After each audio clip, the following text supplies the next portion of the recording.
My daughter screamed it like she was trying to erase not just me, but every moment of the life we'd shared. The words, "You are not my mother," sliced through the air like a blade. I didn't cry. I didn't argue. I simply reached for the envelope I had kept for nearly 30 years, thin, yellowed with time, but inside it held a truth powerful enough to upend everything. And as she trembled with rage and confusion, I handed it to her in silence. Because sometimes silence isn't weakness. It's the beginning of the end of a lie.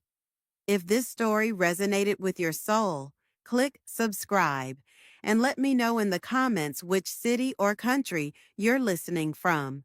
I'm truly curious to know where you're tuning in from. My name is Marilyn Harper.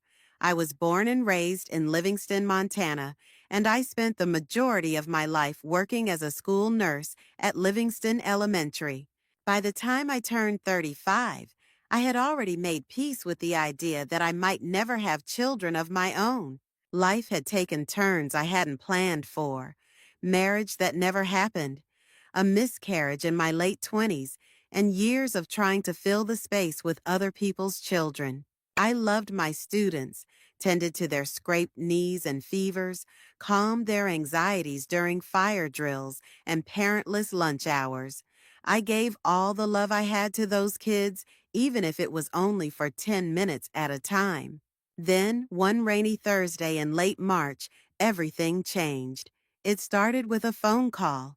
I was in the nurse's office, sorting through expired bandages and half-used bottles of antiseptic, when my cell buzzed in my pocket. I almost didn't answer, thinking it was another robocall, but something told me to pick up. The voice on the other end was soft but steady. It was from the state's Department of Family Services.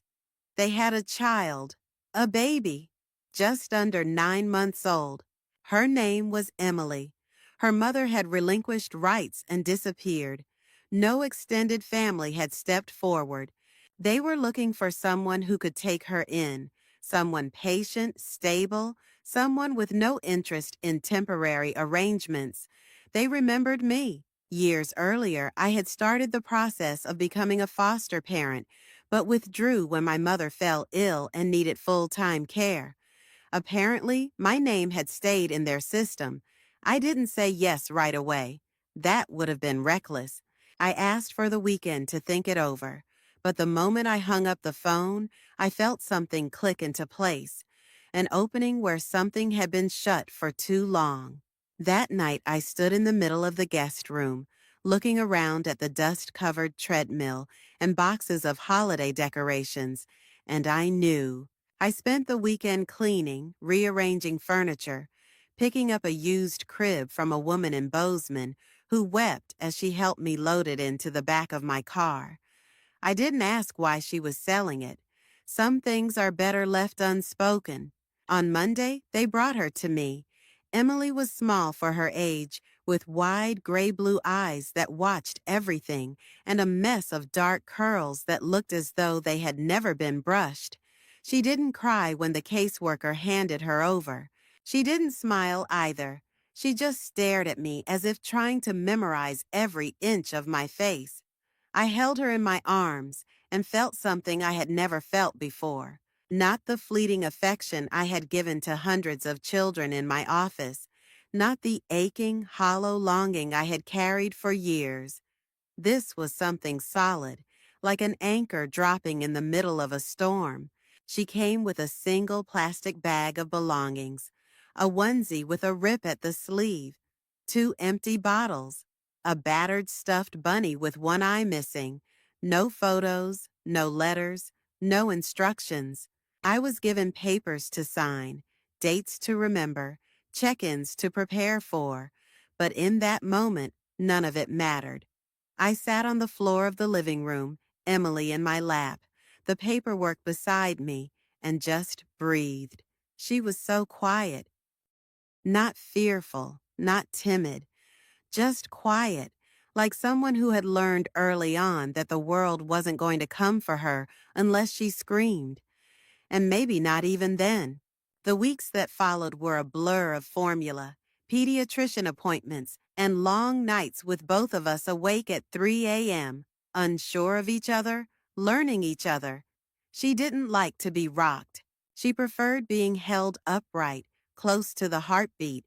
She loved the sound of wind chimes and hated the vacuum. She didn't cry when she fell. She looked around first to see if it was safe to let the pain out. Slowly, she became mine. Not legally, not officially, but in all the ways that mattered. I kept a journal during that first year, something I had never done before. I wrote down the small things. The first time she reached for me, the first time she laughed in her sleep, the way she clung to my shirt when strangers got too close. I wrote down the fears, too. What if I wasn't enough? What if she grew to resent me for not being her real mother? What if one day she asked the questions I didn't know how to answer? I told myself I would always tell her the truth, that I would never lie, never hide, never pretend that the beginning didn't matter. But the years slipped by, and every time the moment felt right, I hesitated. She was too young, then too sensitive, then too angry at the world already. I kept the truth folded in a manila envelope in my dresser drawer. Her original birth certificate, a letter from her birth mother, court documents, and told myself I was waiting for the right time. Emily grew. She began to call me Mom by the time she was 2. She clung to me when we walked into daycare, and she made drawings that said, "I love you," in shaky toddler letters. People would often comment on how different we looked, her olive skin against my pale Irish complexion, her dark eyes against my green. But it never mattered to either of us. We were family, built, not born, chosen. There were hard moments, tantrums and fevers, and the heartbreak of first friendships lost. But there was joy too, so much joy. Teaching her to ride a bike on the sidewalk in front of our house, watching her play Mary in the Christmas pageant, proudly reciting her lines without missing a word. The way she would crawl into bed with me on stormy nights, whispering, "You're safe with me, Mommy." I never corrected her. I never reminded her that I hadn't given birth to her. Because love doesn't keep receipts. It simply shows up over and over, even when you're tired, even when you're scared. And I showed up every single day. I began to notice the distance sometime during Emily's sophomore year of high school. It wasn't a sudden shift, not the kind of thing that happens overnight. It was slower than that, gradual, like the way paint chips off a wall you've stopped paying attention to. One missed dinner turned into two, a shrug instead of a conversation, eyes that looked past me instead of into mine. She was 16, then 17. Her world expanded, and I watched as she floated further from mine. I told myself it was normal. Teenagers rebel, they push away. It's how they carve out space for themselves. I had read all the parenting books, knew the terminology, the emotional milestones, the language of individuation. I repeated these things like mantras while washing dishes alone at night, her plate untouched in the sink. At first, I chalked it up to the usual suspects: peer pressure, exams, hormones. But there was something different beneath it all, something I couldn't name. It wasn't just rebellion, it was disapproval. She started to treat me like an obligation, as if my presence in her life was something she was forced to carry, like a school bag that had grown too heavy but couldn't be left behind. She spent more time at friends' houses. I'd ask who she was with, and she'd reply with one-word answers. Sometimes she lied about where she'd been. Not in big, obvious ways, but in subtle omissions I'd only notice hours later, when the timeline didn't add up, or when I saw the edge of a concert wristband beneath her sleeve. I stopped asking as often. I told myself it was better to give her space than to push and risk losing her completely. She changed her appearance, cut her hair, dyed it, let it grow out again, always with an edge of defiance. Her clothes shifted from colorful and expressive to dark and oversized, a kind of shield. Her music, once soft and melodic, became sharp and loud. She started locking her door. I gave her the privacy she demanded, though it felt like she was walling me out of more than just her room. Sometimes she'd glare at me as if I had done something terribly wrong. Other times, she wouldn't look at me at all. There were moments when the girl I raised resurfaced, quiet glimmers in between the storms, like when she brought me a cup of tea during a snowstorm, or when she texted me late at night to say she'd be home soon. But those moments were fleeting, swallowed quickly by silence or sarcasm or distance. She became obsessed with finding where she belonged. I'd hear her talking on the phone in low, urgent tones. Once I overheard her say, "I don't even know who I am." The words hit me like ice water. I stood outside her door for a long time, hand raised to knock, but I didn't. I went back downstairs and sat in the dark for nearly an hour. We stopped taking photos together. Our frames around the house froze in time, us at the beach, at school events, her arms around my neck, both of us smiling. I noticed how she began to avoid being in the background of my candid shots, how she would step out of frame or turn away, as if she was already erasing herself from our shared narrative. One day, I found a manila folder in her backpack. Inside was a printed form titled Request for Non-Identifying Information. It was from the state's adoption records office. I sat on the edge of my bed holding the folder like it was a live wire. My hands shook. I didn't cry, not right away. I just stared at it, letting the words blur until they lost their meaning. I put it back exactly as I found it and didn't mention it. I couldn't bring myself to. I was afraid, not of what she would find, but of what it meant, that she was already looking, already questioning. After that, I started noticing how she watched other families, at the grocery store, in restaurants, in movies. She paid attention to mothers and daughters in a way that felt weighted. One evening, as we were watching a film about a girl being reunited with her birth parents, I saw her jaw tighten, her hands ball into fists in her lap. She left the room halfway through. I knew the conversation was coming. I just didn't know when or what shape it would take. At school functions, people still referred to me as her mother, but sometimes I caught her flinch, like the word sat uncomfortably on her skin. One night, I was preparing dinner when she walked into the kitchen, opened the fridge, closed it again, and said without turning around, "Do you ever think about where I came from?" I froze. My back was to her, a knife in one hand, a half-sliced onion on the cutting board. I said yes, of course I did. She didn't respond. She just walked out of the room. Afterward, I wondered if that was her way of asking or warning me. The cracks between us weren't just about adolescence anymore. They were about identity, about truth, about the story we had built and the foundation it sat on. I began to dream about the past more often. The day I first held her, the sound of her laugh when she was little, the softness of her voice when she'd whisper, "I love you," just before sleep. Those memories came back to me like echoes from a distant shore, fading further with each day that passed. I felt like I was standing on a bridge that only I could see, calling to someone on the other side who didn't want to hear my voice anymore.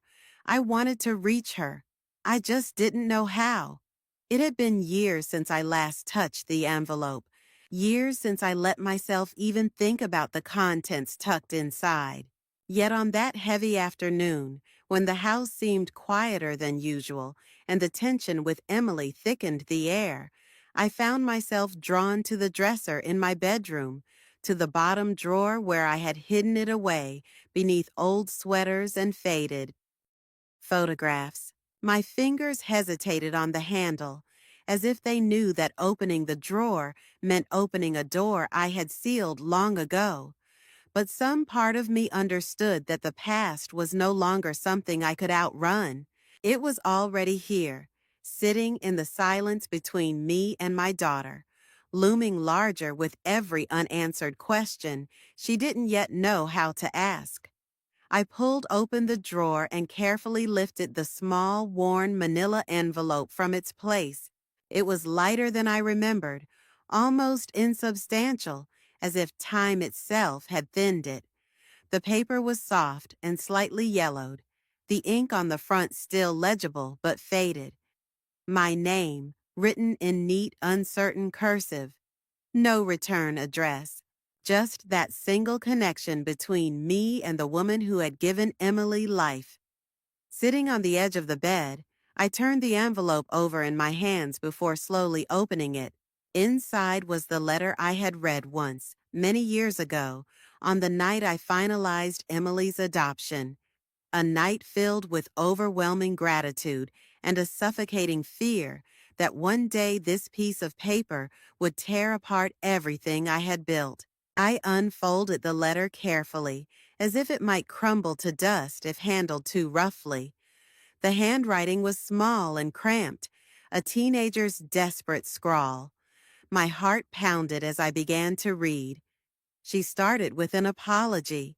"Dear whoever you are," it began. I'm sorry. I'm sorry I can't be what she needs. I'm sorry I can't give her the life she deserves. I love her. I love her so much it hurts, and that's why I have to let her go." I remembered the first time I read those words, the way I cried until my body shook. I had known then, with an unshakable certainty, that Emily's mother hadn't abandoned her out of indifference or selfishness. She had chosen to give her a different kind of chance, a better chance. And I had vowed, right then and there, that I would be worthy of that trust. The letter went on. "Her name is Emily. I gave it to her because it means strength, and she's going to need it. Please tell her that I loved her first. Please tell her she was wanted. I didn't leave because I didn't care. I left because I wasn't enough." There was no explanation of circumstances beyond hints of fear, loneliness, and shame. No mention of the father. No description of family members who might have helped but didn't. Just the raw, aching grief of a girl too young to carry the weight of motherhood. I folded the letter again, more carefully this time, and pressed it against my chest. For a long moment, I sat there, eyes closed, feeling the weight of that girl's heartbreak alongside my own. So much love, so much loss. And Emily, caught between two worlds she had never asked to choose from. I knew then that I couldn't keep this hidden forever. The time was coming, faster than I was ready for, when Emily would demand answers I had long promised myself I would provide. I had to be ready to show her everything, even the parts that hurt. I tucked the letter back into the envelope but didn't put it away. Instead, I placed it in the top drawer of my nightstand, where it would be within reach when the moment arrived. It no longer felt right to keep it buried. That night, lying awake in the darkness, I thought about the promises we make when we love someone. Promises to protect them, to shield them from pain, to be their safe harbor. But sometimes protecting someone meant telling them the truth, even if it shattered the illusions that once kept them afloat. I didn't know how Emily would react when she saw the letter. I didn't know if it would heal the growing divide between us or widen it beyond repair. But I knew this much. She deserved to know her whole story, not just the parts that were easy to tell. The next morning, I stood in front of the bathroom mirror, studying my own reflection. The lines etched deeper around my eyes, the silver streaks threading through my hair, the tiredness I carried like a second skin. I wasn't the same woman who had taken Emily into her arms all those years ago. I was older now, heavier with memories and regrets, but I was also stronger. And when the time came to place that envelope into her hands, I would be ready. Because loving her meant standing firm in the storm, even if it broke my heart. It was a Thursday evening, one of those early spring days when the sky held onto the grayness of winter, and the air carried the sharp bite of cold rain. I had made dinner, the kind of comfort meal I knew Emily used to love: roasted chicken, garlic mashed potatoes, steamed green beans with lemon zest. I wasn't sure if she would eat with me, but I cooked anyway. It was something I did more out of ritual than hope by then. She came in just after 7, slamming the front door a little harder than necessary. Her boots tracked mud across the hallway floor, but I didn't say anything. She dropped her bag on the living room couch and hovered at the edge of the kitchen, eyeing the table with a look that was unreadable. Not quite contempt, not quite appreciation, just distance. I told her dinner was ready, my voice careful, neutral. She said nothing, only pulled out a chair and sat down. We ate in silence. The television was off. No music played. Just the scrape of silverware against ceramic, the soft hum of the refrigerator, the uneven rhythm of our breaths. Halfway through the meal, I asked how her classes were going. It was a simple question, one I'd asked 100 times before. But something about it, maybe the softness in my tone, maybe the way I tried too hard to sound casual, set her off. She dropped her fork with a sharp clatter and leaned back in her chair, arms folded, eyes blazing. "You don't have to pretend," she said. Her voice was low but full of heat. "You don't have to play this game like everything's normal." I froze. My hands tightened around my napkin. "I'm not playing a game," I said, my voice just above a whisper. She laughed, a short, joyless sound. "You think I don't know?" she said. "You think I haven't figured it out by now?" I didn't answer. I couldn't. My heart was pounding so hard I could hear it in my ears. She stood up so suddenly her chair screeched against the floor. Her fingers curled at her sides. Her shoulders shook, not with fear or sadness, but with fury. The kind of fury that had been building quietly for years, hidden in sighs and silences and sideways glances. "You've been lying to me my whole life," she said. "I'm not your daughter. I never was." I opened my mouth, but no words came. She stepped closer, trembling now, her voice cracking on the edges. "I looked through your drawer. I found the folder. I found the letter." There it was. The moment I had feared for so long. It was no longer a question of if. It had already happened. She had read it. Alone, in secret, with no one to guide her through the heartbreak. "I trusted you," she said. "I told people you were my mother. I believed it, and you let me live that lie." Her eyes brimmed with tears, but she didn't let them fall. "You're not my mother," she said, louder this time. "You're not even honest." The words sliced through me like broken glass. My breath caught, my vision blurred, but I didn't cry. I didn't beg. I didn't reach for her. Instead, I stood slowly and walked past her into the hallway. My legs felt numb, my chest hollow. I opened the drawer in the side table by the stairs, the one where I had moved the envelope, preparing myself for this day. I took it out and returned to the kitchen. She was still standing there, arms wrapped around herself like armor. Without a word, I extended my hand and held the envelope out to her. She stared at it, her jaw tight, her chin raised in defiance. She didn't move. "This is all of it," I said quietly. "Everything I know, everything I was given." She didn't take it at first, just stared at it like it might burn her. Then, slowly, she reached out and snatched it from my hand. Her fingers closed around it with shaking urgency, and she backed away a step, holding it close to her chest. "You should have told me," she whispered, "years ago." I nodded. I couldn't disagree. I had made that choice. For her, I had told myself. But maybe, in truth, I had made it for me. Out of fear, out of love, out of cowardice. She turned and walked toward the stairs, envelope clutched like a lifeline. Or a weapon. I stood alone in the kitchen, the smell of garlic and lemon still lingering in the air. The plates half finished on the table, the chair still pushed back where she'd left it.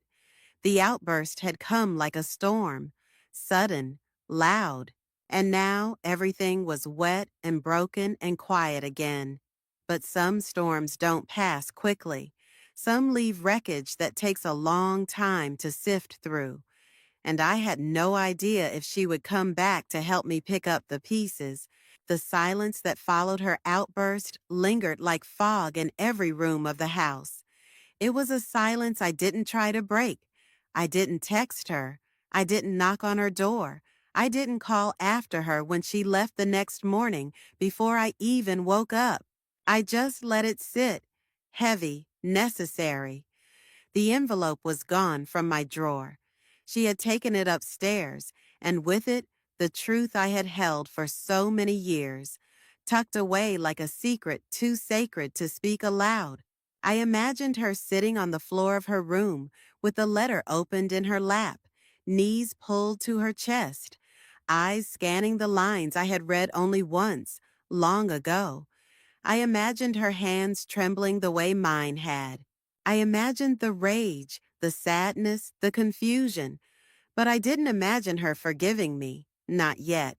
She stayed out longer than usual the next few days, came home late, left early.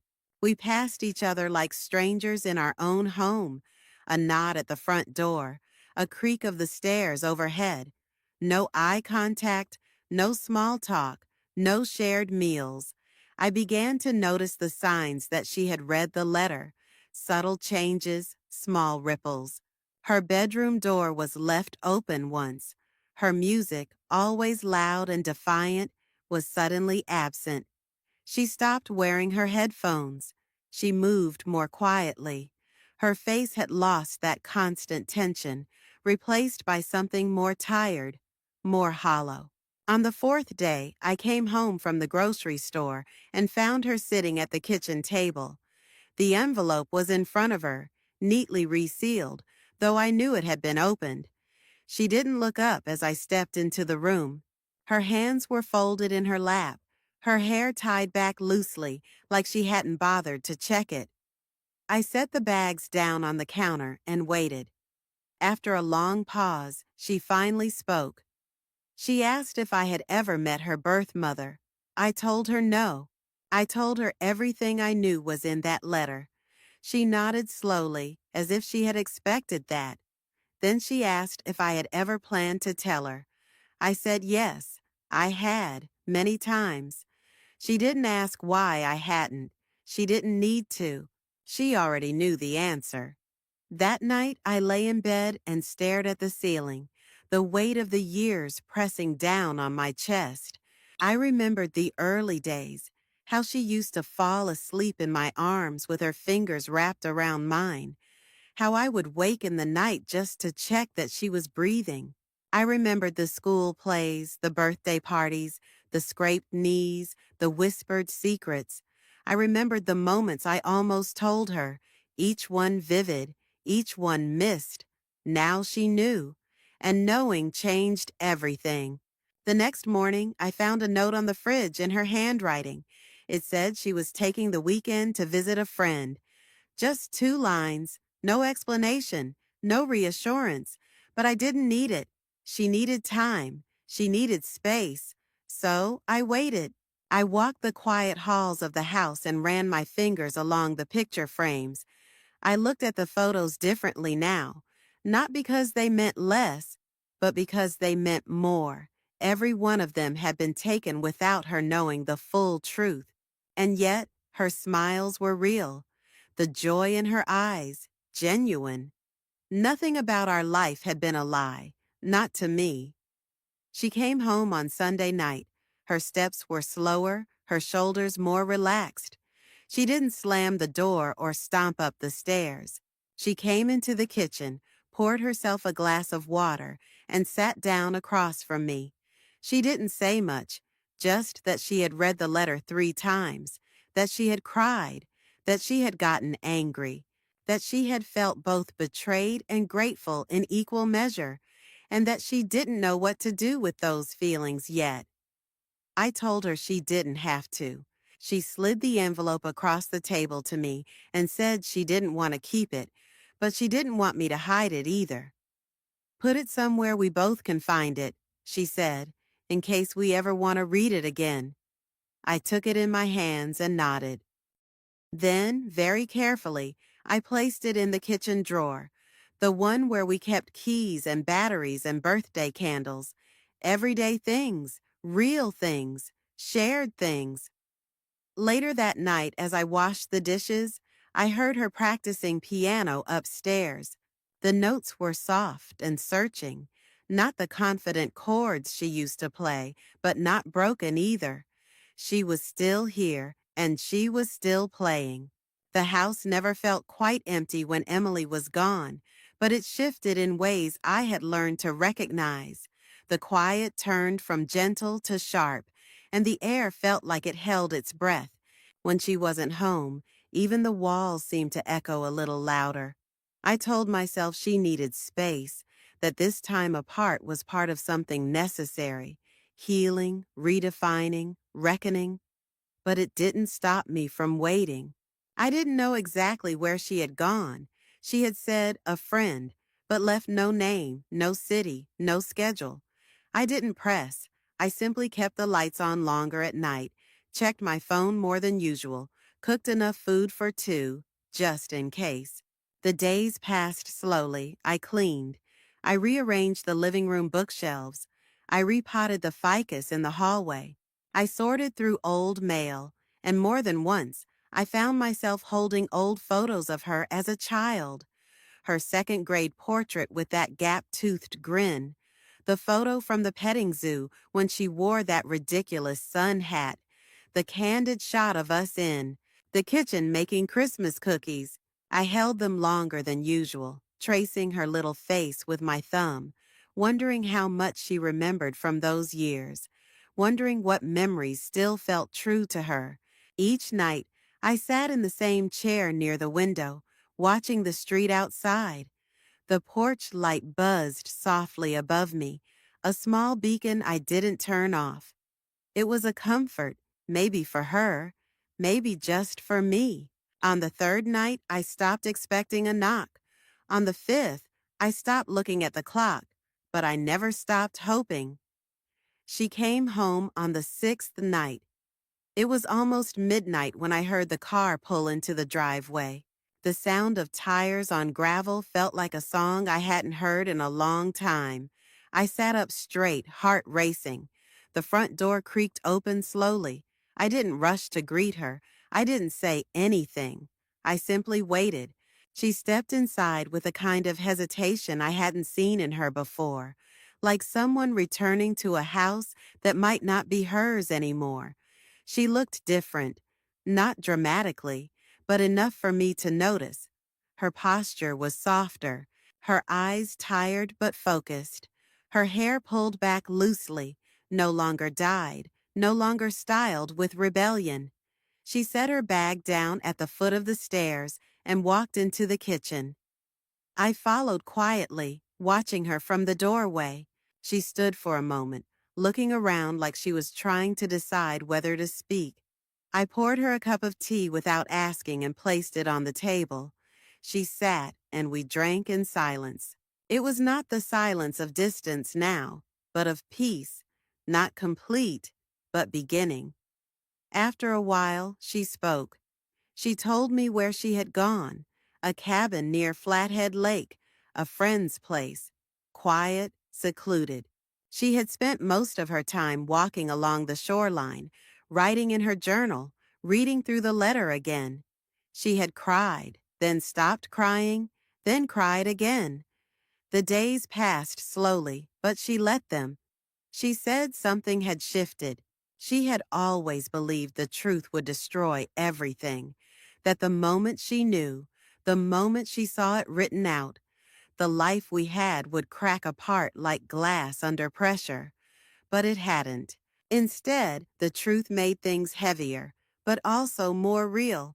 She looked at me then, and in her eyes I saw not the child who had once called me mommy, not the teenager who had accused me of lying, but a young woman, still angry, still grieving, but also searching for her way back. She asked if we could start again, not from the beginning, not pretending, but from here, from this moment forward. I said yes. I didn't say it with flourish or dramatic relief. I just said it, and it filled the room like sunlight. In the days that followed, we moved slowly. We ate breakfast together again. Though we said little, she began spending time in the living room, curled up on the couch with a book, occasionally glancing at me while I read or folded laundry. She helped me with groceries. She asked if I needed anything from town, small things, but they meant everything. One evening, I found her standing in the garage, holding the old photo albums we hadn't looked at in years. She asked if we could go through them together. We sat on the living room floor and turned each page, laughing at some, growing quiet at others. She pointed to a picture of herself, age 5, holding a paper crown on her birthday. I remember this, she said. I remember feeling wanted. I reached out and held her hand. You were, I said, every day. She didn't pull away. I didn't try to fix everything with words. We both understood that healing wouldn't come from apologies or explanations. It would come from presence, from staying, from choosing each other again and again, even after the breaks. She didn't call me mom right away. Sometimes she said my name, sometimes nothing at all. But one morning, as she stepped out the front door to meet a friend, she paused, turned back, and said it, just once, soft but certain. And I stood still long after she left, letting the word echo through me like a prayer finally answered. The change didn't come in one sweeping motion. It came slowly, like light creeping in through the slats of a window blind at dawn. Uncertain, quiet, but undeniable. We began to talk again, not just in words, but in shared presence, in the soft rhythm of a life gently being rewoven. One afternoon, as the trees outside rustled in the first colors of fall, I brought down the box I had kept hidden for so many years. It wasn't the letter this time. She had already read that. This was something else. A shoebox filled with small tokens and documents I had collected through the years.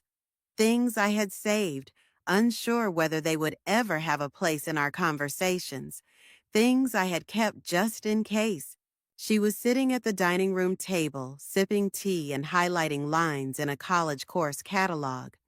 I placed the box beside her without a word and sat across from her. She looked at it, hesitated, then slowly removed the lid.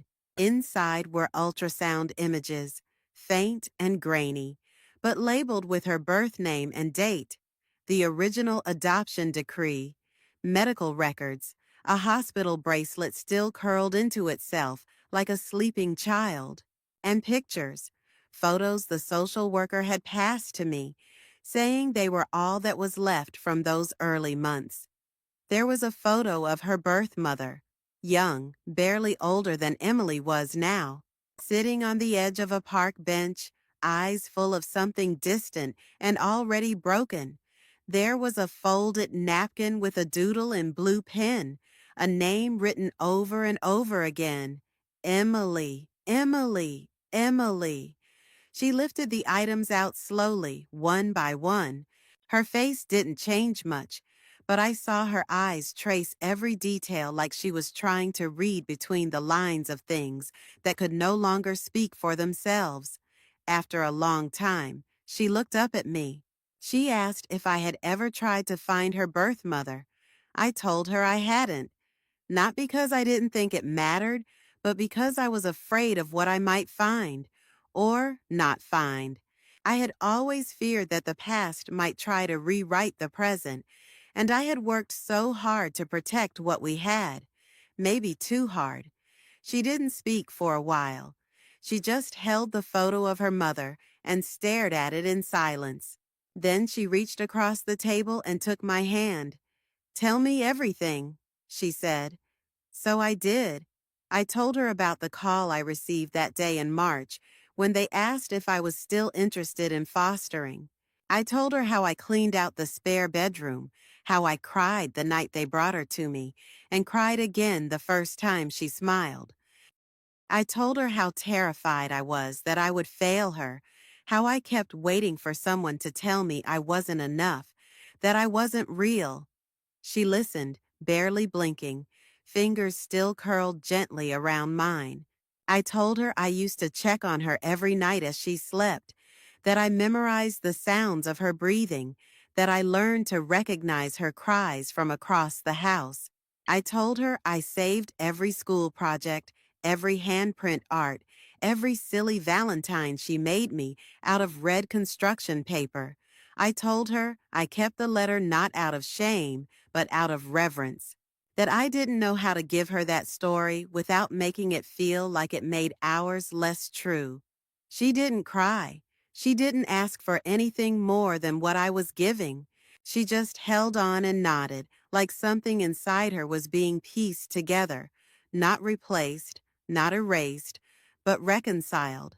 When I finished speaking, she told me what it was like reading the letter, how it made her feel like she belonged to two worlds and to none at all, how she hated that it was hidden, but also understood why, how angry she had been, how scared, how free she felt when she realized that loving me and longing to know her beginnings didn't have to cancel each other out. She said something then that I will never forget. I didn't lose a mother when I read that letter. I found another part of myself, but you're the one who stayed. You're the one who raised me, and nothing changes that.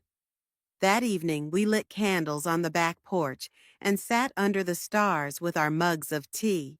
The wind carried the scent of fallen leaves, and for the first time in weeks, we laughed, full and without hesitation. We shared stories from her childhood, stories I hadn't told in years, and she asked for more, smiling through the same teeth that had once bitten into apples in the schoolyard, the same hands that had once held mine crossing the street. It didn't fix everything. It wasn't meant to. But in that space between us, something had settled. A truth we now held together. Not a perfect truth, not without its sharp edges or painful memories, but a whole one. And for the first time in a long time, it felt like we were both finally home. The season changed more quickly than I expected. One day the trees in our neighborhood wore green, and the next they were dressed in fire, burnt orange, gold, and deep crimson. The mornings were colder, and I started pulling out the thicker blankets, layering them on our beds, lighting candles earlier in the day. The house smelled like cinnamon, apples, and something older, like peace trying to make a home again. Emily spent more time downstairs now. She started bringing her books to the kitchen table, asking for help with her college essays or reading her drafts aloud while I cooked. She filled the rooms again with her presence, not always talkative, but there, tangible, grounded. She hummed sometimes, the same old tune she used to hum before bedtime as a child. I caught myself holding my breath just to listen. We weren't back to what we had been. We were something new now, more careful, more honest. But there was a thread running between us again, no longer frayed or knotted, just slowly respun with shared effort. One Sunday, we went to the farmer's market together. It was nothing remarkable, just pumpkins, hot cider, stalls full of knit scarves and carved wooden ornaments. But she walked beside me instead of ahead of me. She pointed things out, offered her opinions, laughed at a vendor's joke. We stayed longer than we planned and came home with bags full of unnecessary things. Lavender soap, a jar of fig jam, a small hand-painted sign that read, "This kitchen runs on love and leftovers." That night we made dinner together. I chopped vegetables while she stirred the soup. We moved easily around each other, like we were learning an old dance we used to know by heart. There was a moment when our hands brushed at the counter, and I felt that spark of recognition, the one that says, yes, we are still here. We are still us. Later, we sat on the couch with bowls in our laps, a movie playing low on the TV. She leaned her head on my shoulder just lightly, and I didn't dare move. My arm was already asleep by the time the credits rolled, but I stayed still as long as she let me. That small weight against me held years of distance and years of devotion, and I wouldn't have traded it for anything. One afternoon, we went through the box again, this time together, page by page. She asked questions she hadn't asked before, and I answered without fear. We looked through the photos again, this time with less grief, more understanding.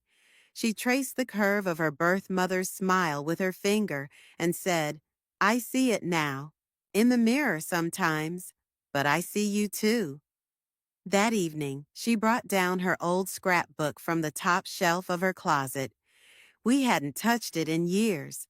We flipped through the pages, filled with finger paintings, birthday cards, crayon portraits of me with giant glasses and wildly inaccurate hairstyles. She pointed to one drawing, us, holding hands in front of our house, with hearts in the sky, and said, "I was always yours. I just didn't know how to say it."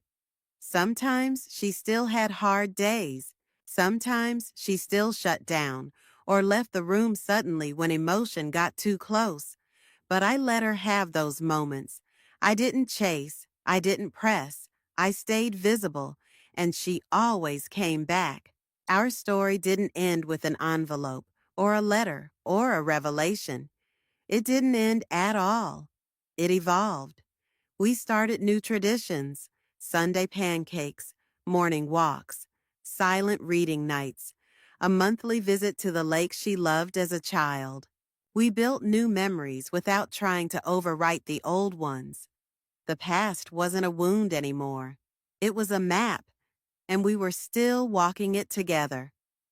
Once, on a quiet drive home from the grocery store, she reached over and turned down the music. She said, "You know, I'm not sure how it all works. What makes someone a real mom? Biology, love, time. But if I had to choose who raised me all over again, I'd still choose you." The rest of the ride passed in silence, the kind that wrapped around my chest like a blanket. We had both changed. We had both hurt, but we had both stayed. We were no longer just a mother and a daughter by name or by law. We were us, wounded, complicated, stitched together by truth and tenderness, and finally, whole.